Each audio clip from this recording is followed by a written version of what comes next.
প্রিয় শিক্ষার্থীরা, তোমরা যে যেখানে আছো অবশ্যই ভালো আছো। সবার জন্য রমজান মোবারক। তোমরা ইতিমধ্যে আমার 4টি ক্লাসে জিন তত্ত্বের উপরে আমি আলোচনা করেছি। তোমরা সে আলোচনাগুলো দেখেছ, শুনেছ। আশা করি এর মধ্যে সবাই মোটামুটি পুরো জিন তত্ত্বের বিষয়গুলো বুঝে নিয়েছ। গত ক্লাসে অর্থাৎ লেসন 4-এ আমরা আলোচনা করেছি মেন্ডেলের দ্বিতীয় সূত্রের কিছু ব্যতিক্রম নিয়ে। আজ আমরা 2টি ব্যতিক্রমের পর আজ তৃতীয় ব্যতিক্রমটা নিয়ে আলোচনা করব। বিশেষ করে আমরা গত দুটো ব্যতিক্রমের মধ্যে দ্বিতীয় ব্যতিক্রমটা ছিল অ্যাপিস্টেসিস সংক্রান্ত। সেটি ছিল প্রচ্ছন্ন অ্যাপিস্টেসিস। আমরা প্রচ্ছন্ন অ্যাপিস্টেসিসে দেখেছিলাম যে মেন্ডেলের যে অনুপাত 9:3:3:1, এই ফিনোটাইপিক অনুপাতটা পরিবর্তিত হয়ে 13:3 অনুপাতে পরিবর্তিত হয়ে যায়। তো আমরা আজকে তেমনি আরেকটি ব্যতিক্রম দেখব অ্যাপিস্টেসিস সংক্রান্ত। এটাকে আমরা বলবো দ্বৈত প্রচ্ছন্ন অ্যাপিস্টেসিস। দ্বৈত প্রচ্ছন্ন অ্যাপিস্টেসিস এই কারণে বলা হয় যে আমরা জানি প্রচ্ছন্ন জিন যখন তার বৈশিষ্ট্য প্রকাশ করে তখন অবশ্যই হোমোজাইগাস অবস্থায় তার বৈশিষ্ট্য প্রকাশ করবে। প্রচ্ছন্ন জিন কখনো হেটারোজাইগাস অবস্থায় বৈশিষ্ট্য প্রকাশ করতে পারে না। সেই ক্ষেত্রে অ্যাপিস্টেসিস তো আমরা জানি যে অ্যাপিস্টেসিস মানে হলো কোনো নন অ্যারেলিক জিনের বৈশিষ্ট্য প্রকাশকে বাধা দেয়া। যে জিনটি বাধা দেয় তাকে অ্যাপিস্টেটিক জিন বলবো। তো সেই ক্ষেত্রে প্রচ্ছন্ন জিন যখন কোনো বৈশিষ্ট্যকে বাধা দিতে হয় তখন অবশ্যই তাকে হোমোজাইগাস অবস্থা অর্থাৎ দুইটা জিনই প্রচ্ছন্ন থাকতে হয়। তা আমরা আজকে তেমনি একটি উদাহরণের সাহায্যে আমরা দ্বৈত প্রচ্ছন্ন অ্যাপিস্টেসিস ব্যাখ্যা করব। আমরা মানুষের মধ্যে এই জিনটির প্রভাব দেখি। আমরা দেখি মানুষের মধ্যে মুখ ও বধির মানুষ আছে যারা কথা বলতে পারে না। আসলে তাদের মূল সমস্যা হলো তারা কানে শুনতে পায় না। তারা এটি একটি জন্মগত জেনেটিক বৈশিষ্ট্য, জেনেটিক ত্রুটি। তারা কানে শুনতে পায় না বলে তারা কথা বলতে পারে না। তাদের পৃথিবীটা শব্দহীন, এই জন্য তারা কোনো ভাষা শিখতে পারে না, তারা কথা বলতে পারে না। এই মুখ ও বধির বৈশিষ্ট্য আমরা জানি এটা প্রকাশ হয় একটা দ্বৈত প্রচ্ছন্ন অ্যাপিস্টেসিসের প্রভাবে এই বৈশিষ্ট্যটা প্রকাশিত হয়। আমরা দেখি মুখ ও বধির যারা তাদের বৈশিষ্ট্য প্রকাশের মুখ ও বধির আমরা জানি যে আমরা যে স্বাভাবিক যারা আছি আমাদের এই স্বাভাবিক বৈশিষ্ট্য প্রকাশের জন্য 2 জোড়া জিন কাজ করে, প্রকট জিন। এই 2 জোড়া প্রকট জিনের যে কোনো একটা বা 2টা বৈশিষ্ট্য প্রকাশ করতে পারে। কিন্তু যদি বিপরীত বৈশিষ্ট্য জিনগুলো অর্থাৎ প্রচ্ছন্ন জিনগুলো হোমোজাইগাস অবস্থায় চলে আসে তাহলে বিপরীত, আমি আবার বলছি, নন অ্যালেলিক জিনটা যখন হোমোজাইগাস অবস্থায় চলে আসে তখন সাধারণত আমরা বাক ও শ্রবণ প্রতিবন্ধী হয়ে যায়, যেটাকে আমরা স্বাভাবিকভাবে আমরা সাধারণত বোবা বলে থাকি। আমি সেই বৈশিষ্ট্যটা একটা উদাহরণের সাহায্যে আমরা এখন ব্যাখ্যা করব। আমরা দেখি মানুষের স্বাভাবিক বৈশিষ্ট্য প্রকাশের জন্য জিন অর্থাৎ স্বাভাবিক জিনটা হলো, আমরা দেখি একটা জিন আছে ক্যাপিটাল ডি, এটা স্বাভাবিক জিন, এর কারণে মানুষ স্বাভাবিক বৈশিষ্ট্য সম্পন্ন হয়। একইভাবে এইটারই আরেকটা ভিন্ন অ্যালিলে আরেকটা জিন আছে যেটাকে আমরা বলছি এফ। এই ডি এবং এফ এই জিন দুটি মানুষের স্বাভাবিক বৈশিষ্ট্য প্রকাশ করে, অর্থাৎ মানুষ এই জিন দুটার প্রভাবে স্বাভাবিকভাবে কথা বলতে পারে, শুনতে পায় এবং কথা বলতে পারে। এইটার একটা প্রচ্ছন্ন জিন আছে স্মল ডি, এইটারও প্রচ্ছন্ন জিন স্মল এ। কিন্তু আমরা যদি দেখব যে যারা মুখ ও বধির তাদের ক্ষেত্রে এই হয় মুখ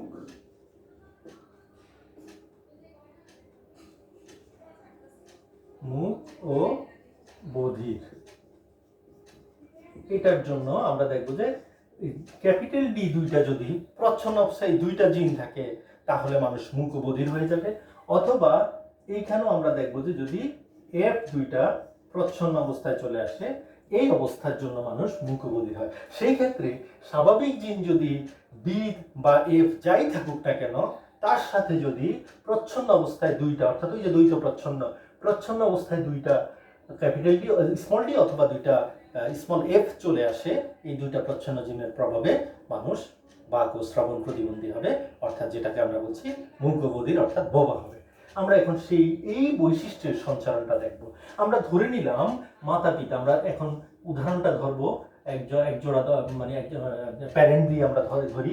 এই প্রথম প্যারেন্ট যদি দুইজন প্যারেন্ট এরকম হয় যে একজনের মধ্যে একজন হলো ক্যাপিটাল ডি স্মল এফ, স্বাভাবিকভাবে ইনি মুখ ও বধির হবে।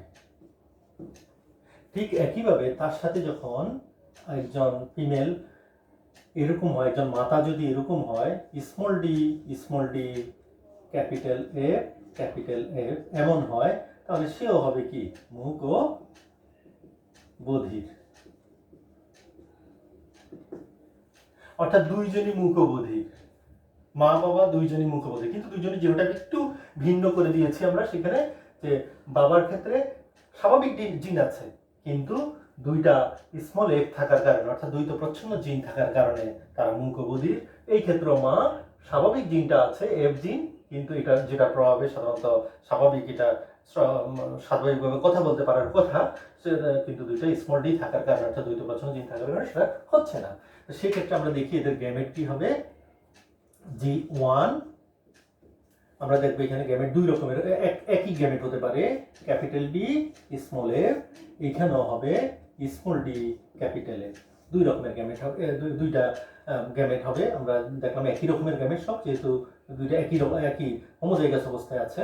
এখন আসো আমরা দেখবো F1 কি হবে। তাহলে F1 স্বাভাবিকভাবে এই দুইটার মিলনের ফলে capital D small D capital F small F.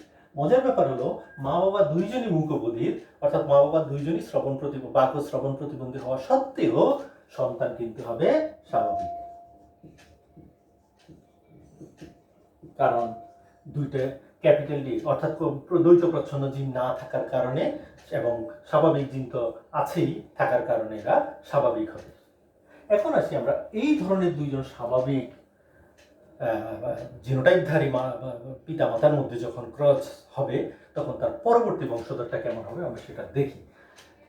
এদেরকে আমরা P2 ধরলাম। P2 ধরার পরে আমরা P2-তে পিতা যদি আমরা ধরি capital D small D capital F small F, তার সাথে একজন মাতা ক্রস করলাম capital D small D capital F small F. এদের G2 গ্যামেট কেমন হবে? এদের গ্যামেট হবে দুই রকমের, চার রকমের গ্যামেট হতে পারে। আমরা যথারীতি এগুলো অলরেডি শিখে গেছি। ক্যাপিটাল ডি ক্যাপিটাল এফ একটা গ্যামেট হতে পারে, capital D small F gamete হবে, small D capital F gamete হবে, small D small F gamete হবে, চার রকমের। এখানেও capital D capital F gamete, capital D small F gamete, small D capital F small D small F. এদেরকে আমরা এখন একটু চেকার বোর্ডে উপস্থাপন করি, অর্থাৎ F2 এর ফলাফলটাকে আমরা চেকার বোর্ডে নিয়ে যাচ্ছি।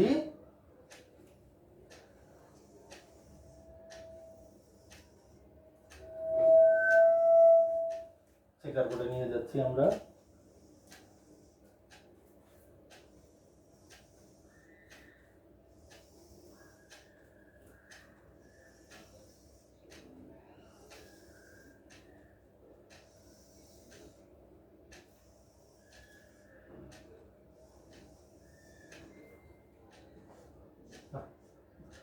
আমরা মেল ফিমেল দুই দিকে দেখাচ্ছি। Capital D capital F, capital D small F, small D capital F, small D small F, capital D capital F, capital D small F, small D capital F, small D small F. আমরা দেখি এখন এদের বিন্যাসের ফলে যে সন্তান প্রজন্ম উৎপন্ন হবে, F2 প্রজন্মের সদস্যরা উৎপন্ন হবে, তাদের জিনোটাইপটা কেমন হবে আমরা একটু দেখি। প্রথমটা capital D, capital D, capital F, capital F, চারটা চলে আসে, এখানে আসবে capital D, capital D, capital F, small F, capital D, small D, capital F, capital F, capital D, small D, capital F, small F. এখানে আসছে capital D, capital D, capital F, small F. এখানে আসছে capital D, capital D, small F, small F. এখানে আসছে capital D, small D, capital F, small F. এখানে আসছে small capital D, small D, small F, small F. এখানে আছে capital D, small D, capital F, capital F, capital D, small D, capital F, small F, small D, small D, capital F, capital F, small D, small D, capital F, small F. এখানে আসছে capital D, small D, capital F, capital F, small F. এখানে আসছে capital D, small D, small F, small F. এখানে আসছে small D, small D, capital F, small F. এখানে আসছে small D, small D, small F, small F. আমরা সবগুলো genotype পেয়ে গেলাম। এখন আমরা দেখব এখানে যে সন্তান 16 রকমের কম্বিনেশন হয়, সেই ক্ষেত্রে আমরা দেখব যে কোন কোন ধরনের ফিনোটাইপিক বা জিনোটাইপিক সন্তান উৎপন্ন হয়। আমরা এখন একটু এটা দেখব। সেক্ষেত্রে আমরা দেখি, আমরা কিন্তু প্রথমেই বলে নিচ্ছি যখন দুইটাই প্রকট জিন, দুই ক্ষেত্রেই প্রকট জিন থাকবে তারা হবে স্বাভাবিক। কিন্তু যখন যেই যা ক্ষেত্রে শুধুমাত্র প্রচ্ছন্ন দুইটা দ্বৈত প্রচ্ছন্ন জিন চলে আসবে, সেই ক্ষেত্রে সন্তান হয়ে যাবে মূকবধির। আমরা দেখি এটাতে স্বাভাবিক জিন আছে, দুইটাই স্বাভাবিক জিন। দেখো ক্যাপিটাল ডি, ক্যাপিটাল এফ, দুইটাই স্বাভাবিক জিন আছে এই 9টার মধ্যে। এই যে 9টা পেলাম, এই 9টাতে আমরা স্বাভাবিক জিন পেলাম। তাহলে আমাদের এখানে স্বাভাবিক আমরা পেলাম 9টি। আর খেয়াল করে দেখো, দুইটা ক্যাপিটাল এফ, স্মল এফ, দুইটা স্মল এফ, দ্বৈত প্রচ্ছন্ন জিন আছে। এইখানে দ্বৈত প্রচ্ছন্ন জিন আছে, এইখানে দ্বৈত প্রচ্ছন্ন জিন আছে। আর এইখানে তো স্বাভাবিক জিন না থাকে। এইখানে মজার ব্যাপার হলো এটা কিন্তু অ্যাপিস্টেসিস জনিত না, এখানে একমাত্র এইটা অ্যাপিস্টেসিস না, বাকি সবগুলো কিন্তু খেয়াল করে দেখো অ্যাপিস্টেসিসের কারণে, দ্বৈত প্রচ্ছন্ন অ্যাপিস্টেসিসের কারণে কিন্তু এই 6টা হচ্ছে 1 2 3, অর্থাৎ 1 2 3 4 5 6। কারণ স্বাভাবিক জিন থাকার পরেও এরা মূকবধির হচ্ছে এই কারণে যে দুইটা প্রচ্ছন্ন জিন থাকার কারণে। আর এদের মধ্যে কোনো স্বাভাবিক জিন না থাকার কারণে এরা স্বাভাবিকভাবেই মূকবধির, কারণ এদের মধ্যে কোনো স্বাভাবিক হওয়ার মতো কোনো জিন নেই। তাহলে এদের সংখ্যা হলো টোটাল মূকবধির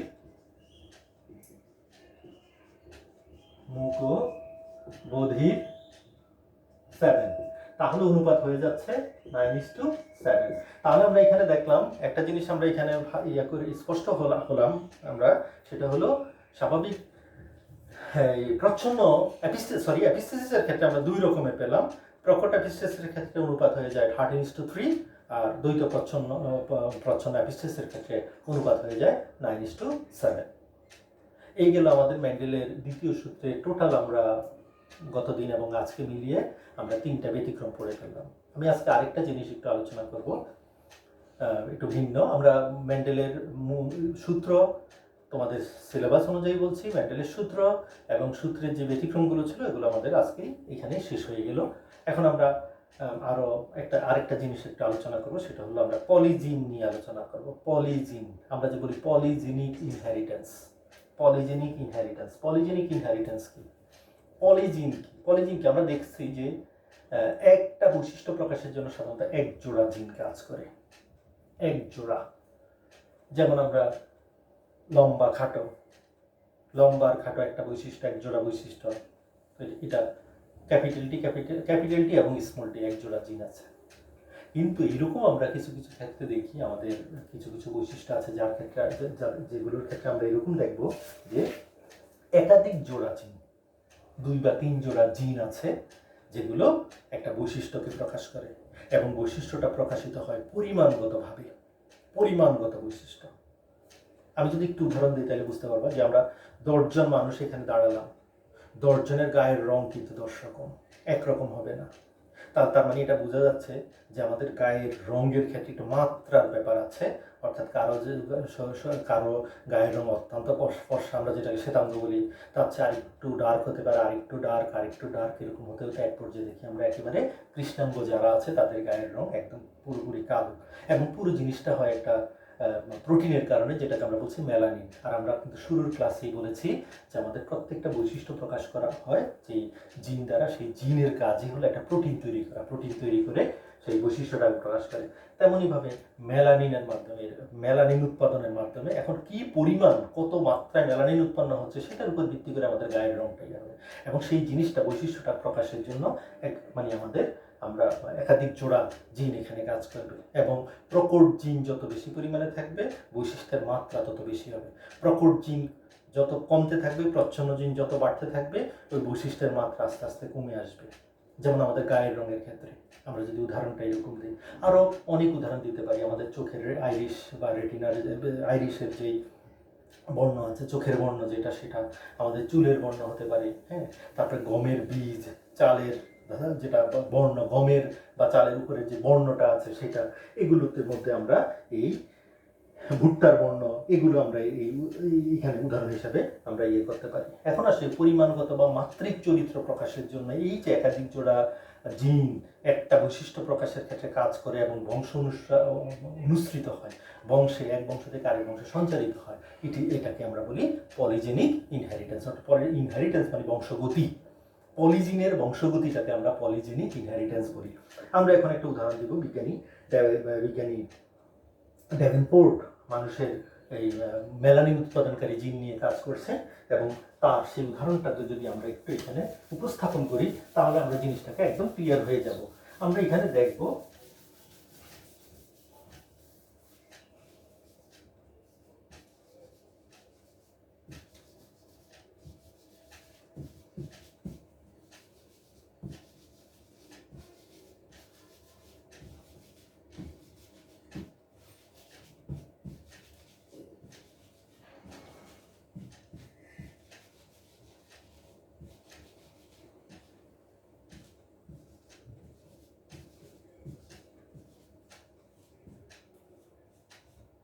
আমরা দেখব যে মানুষের গায়ে বর্ণ প্রকাশের জন্য যে জিন থাকে, আমরা দেখব এক জোড়া মানে 2 জোড়া, টোটাল 2 জোড়া জিন আমাদের এখানে কাজ করে। একটাকে বলছি আমরা প্রকট জিনটাকে, গায়ের বর্ণ আমরা বলি, যদি গায়ের বর্ণ, গায়ের বর্ণ, মানুষের গায়ের বর্ণ, আমরা এখানে জানি 2টা জিন আছে, B1 B2, প্রকট জিন, প্রকট জিন 2টা B1 B2। এইটার প্রচ্ছন্ন জিন আছে স্মল b1 স্মল b2। এই হলো মানুষের ইয়ে। এখন মানুষের ক্ষেত্রে যদি আমরা এর থেকে যদি আমরা 2 রকম আমরা দেখি যে এরকম মানুষের গায়ের বর্ণ এরকম। এখন এর থেকে আমি যদি একজন পিতামাতা, আমি একটু সংক্ষেপে যাচ্ছি, তোমরাও জিনিসগুলো অলরেডি যে কাঠামোবদ্ধ আমাদের পড়া সেটা তোমরা অলরেডি এর মধ্যে বুঝে ফেলেছ। অথবা আমরা একটু একদম সংক্ষেপে যাচ্ছি, সেটা হলো আমরা এখন একজন কালো কৃষ্ণাঙ্গ, আমরা কালো বলছি, কালো গায়ের বর্ণ, কালো বা যেটাকে আমরা কৃষ্ণাঙ্গ বলতে পারি, তাদের ক্ষেত্রে গায়ের বর্ণে তাদের জিনোটাইপ কি হবে? Capital B1 capital B1। কারণ আমরা জানছি যে কোনো, আমি কিন্তু 2টা জিনের কথা বলছি, B1 B2 আলাদা জিন। এখন তাহলে তার জিনোটাইপের ক্ষেত্রে প্রকাশের ক্ষেত্রে আমরা প্রত্যেকটা জিন জোড়া জোড়া থাকে, তাহলে B1 B1 B2 B2 এমন হবে। আর শ্বেতাঙ্গ, সাদা শ্বেতাঙ্গের ক্ষেত্রে কি হবে? Small b1 small b1 small b2 small b2 এমন হবে।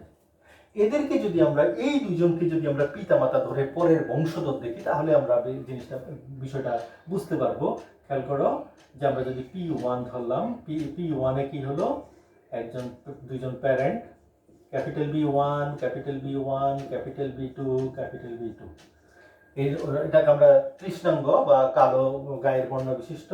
তার সাথে আমরা যদি আরেকজন মাতা যদি এরকম হয়, small B one, small B one, small B two, small B two, এই যদি হয় তাহলে তাদের গ্যামেট কি হবে? G1 হবে কেমন? এখানে ক্যাপিটাল বি দুইটা থেকে একটা আসবে, এটা থেকে, তার মানে ক্যাপিটাল B1, ক্যাপিটাল B2, এই হবে গ্যামেট। ঠিক এখানে হবে স্মল b1, স্মল b2, এই হবে গ্যামেট। এবং F1 কি হবে?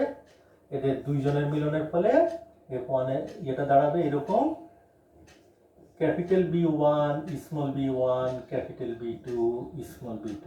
আমরা এইখানে অন্য ক্ষেত্রে অন্য সময়ের জন্য আমরা যদি ব্যাখ্যা করতাম তাহলে বলতাম যে প্রকট, ক্যাপিটাল B1 প্রকট, ক্যাপিটাল বি স্মল b1 প্রচ্ছন্ন জিন, ক্যাপিটাল B2 প্রকট, স্মল b2 প্রচ্ছন্ন, অর্থাৎ দুইটা প্রকট জিন আছে, অতএব এটা একদম কালোই হওয়ার কথা ছিল।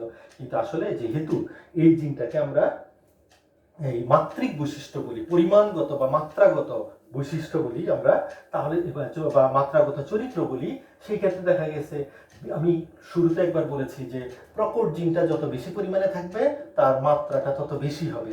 সেই ক্ষেত্রে এখানে আমরা দেখবো যে এই দুইটা, যেহেতু ক্যাপিটাল B1, ক্যাপিটাল B2 আছে, হ্যাঁ, এখানে আবার দুইটা প্রচ্ছন্ন জিন আছে, অতএব এটা কালো এবং শ্বেতাঙ্গ দুইটার মাঝামাঝি হবে। এই ইয়েটাকে আমরা এইটা জিনোটাইপের ইয়েটাকে আমরা বলি মিউলেটো।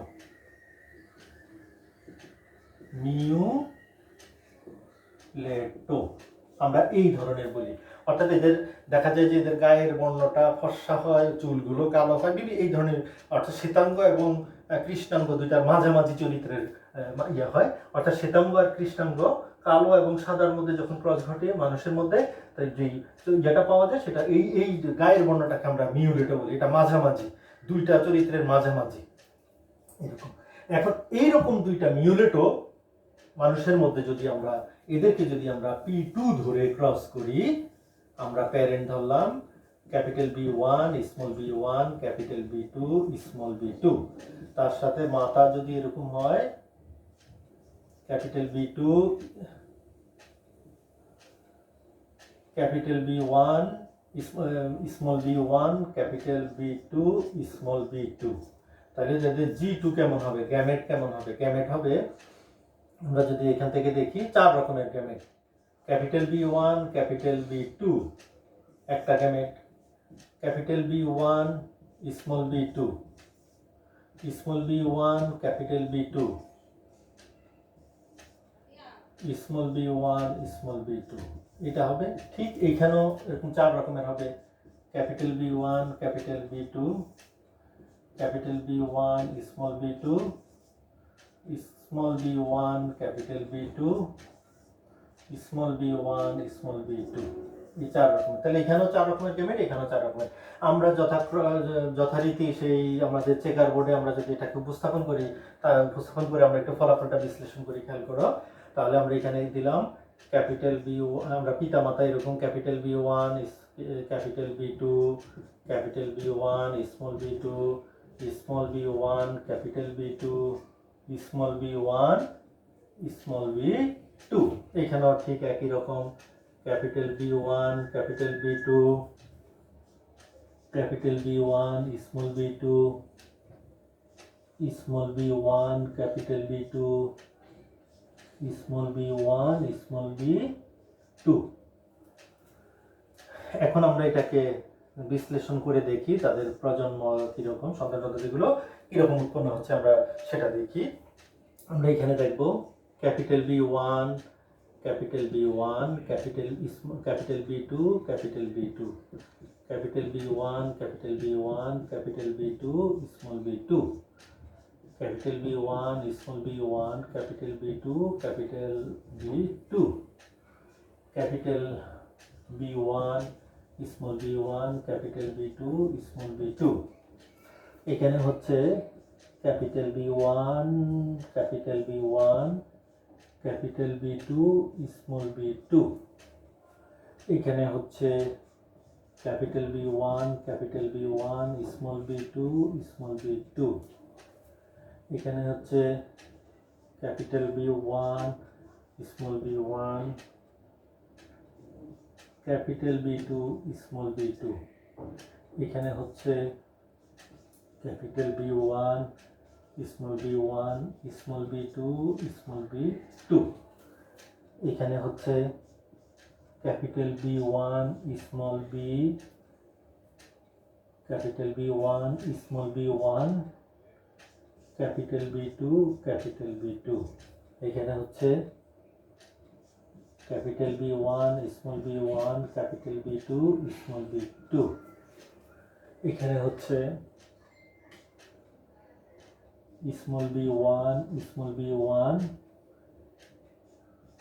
Capital B two capital B two, এখানে কি হচ্ছে small B one small B one capital B two small B two, এখানে হচ্ছে capital B one small B one capital B two small B two, এখানে হচ্ছে capital B one small B one small B two small B two, এখানে হচ্ছে small B one small B one capital B two small B two, আর এখানে হচ্ছে small B one small B one small B two small B two. এখন আসো আমরা যদি দেখি যত মাত্রা অনুসারে সবগুলো যখন প্রকট জিন থাকে তখন সেটা হয় আমরা যেটাকে আমরা কৃষ্ণাঙ্গ বা কালো, বা আমরা নিগ্রো কালো কৃষ্ণাঙ্গ যেটা বলি কৃষ্ণাঙ্গ,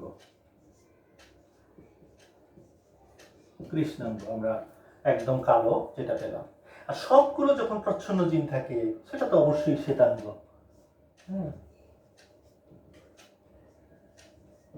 তাহলে মানুষের মধ্যে কৃষ্ণাঙ্গ আর শ্বেতাঙ্গ পেলাম। বাকিগুলো আমরা মাত্রা অনুসারে এখন বিভাজন করি।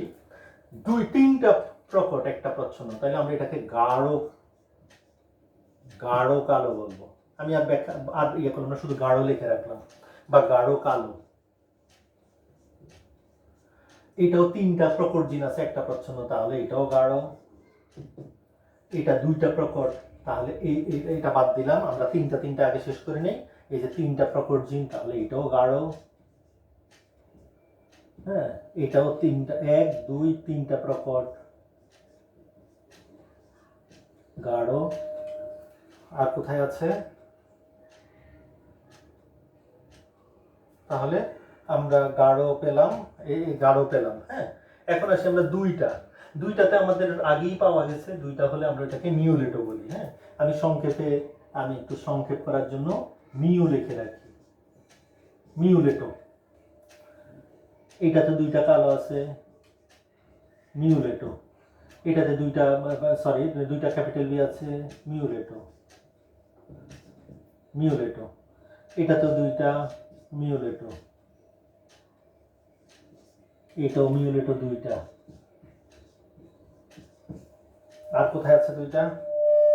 এটাতে আছে দুইটা, মিউলেটো, মিউলেটো। তাহলে এগুলো আমাদের দুইটা ইয়ে। এখন আসি একটা ক্যাপিটাল বি কোথায় আছে, তাহলে সেটা হলে হালকা বর্ণ, হালকা। আমরা হালকা লিখে রাখি, হালকা। এটা হালকা, এটাও হালকা, এটাও হালকা। তাহলে আমাদের সবগুলো পেয়ে গেলাম। আমরা যদি এখন দেখি তাহলে আমরা কৃষ্ণাঙ্গ পেলাম, অর্থাৎ আমরা নিগ্রো বা কৃষ্ণাঙ্গ পেলাম। কৃষ্ণাঙ্গ অনুপাত আমরা পেলাম গাঢ় বর্ণ, গাঢ় পেলাম অনুপাত মিউলেটো পেলাম।